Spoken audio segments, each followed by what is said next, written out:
خد يا ياسين اجري باقي الحاجات دي لعمك احمد بتاع الخردة اللي بيفتح ده بسرعه عشان مش فاضي. خده. ايوه يا ابني بسرعه بقى قبل ما يمشي. لا يا عم صحابي هيشوفون. صحابك ايه يا ابني وانت بتشحت؟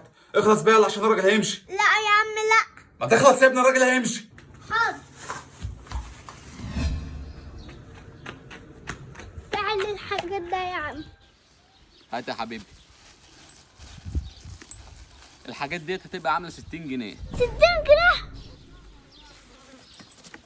خد يا حبيبي فلوس ايه؟ يا عم انت بتاخد حاجات تاني؟ اه يا حبيبي باخد ازايز وباخد اي حاجه مكسوره عندكم وباخد ثلاجات وباخد مراوح وبوتاجازات، يعني من الاخر كده انا باخد اي خرده.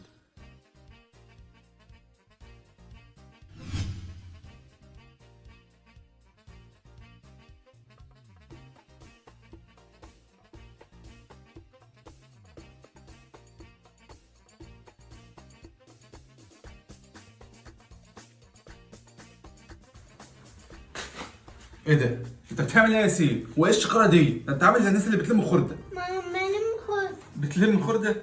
امال عمال تقول لي اصحابها هتشوفني اصحابها هتشوفني وكنت عامل لي فيها مكسوف، دلوقتي انت اللي بتلم خرده؟ يا عم الشغل مش عيب.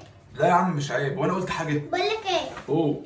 ما حكاش حاجه تذبح لاخوك؟ لا معلش. لو في حاجه زفت الدمك اخوك اهو.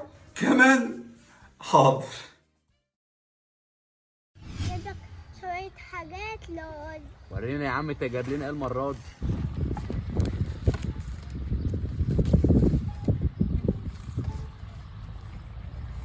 شوف دول. حلوين دول بقى يبقوا عاملين 3 جنيه. طب يا حبيبك. خلاص يا عم علشانك انت ب5 جنيه. ماشي.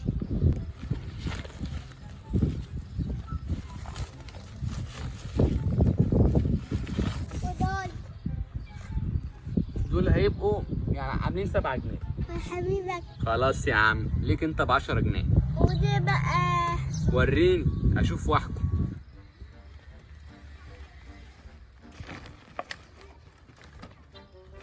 الله عليك يا دي ياسين، انت بتوع الحاجات دي فين يا ابني؟ بس سنة بقى. ماشي يا عم، ده بقى هيبقى عامل 100 جنيه. بس. اه يا عم ده خردة. لا شغال. طب وايه يعني شغال؟ ما عادش حد بيستعمله خلاص، كله بقى بيستعمل الشاشات. والله بس 100 هتخسر معايا. خلاص يا عم 120 عشان خاطرك. والحبيبك. 130 يا عم. هيخسر والله. خلاص يا عم 150. انا عايزه ابيع. وانا والله يا عم ياسين عايز اشتري منك. خلاص 180. انت شكلك كده مش عايز تشتري. يا عم خلاص هنخليهم 200 وده اخر كلام عندي. 3000 جنيه ومفيش مليم زياده يطلع من جيبي. حلال عليك.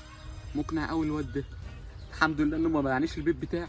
يلا السلام عليكم. بقول لك ايه، ما تشغلني معاكم بالنص. 35% كويس. خلاص يا عم وانا موافق. يلا بينا.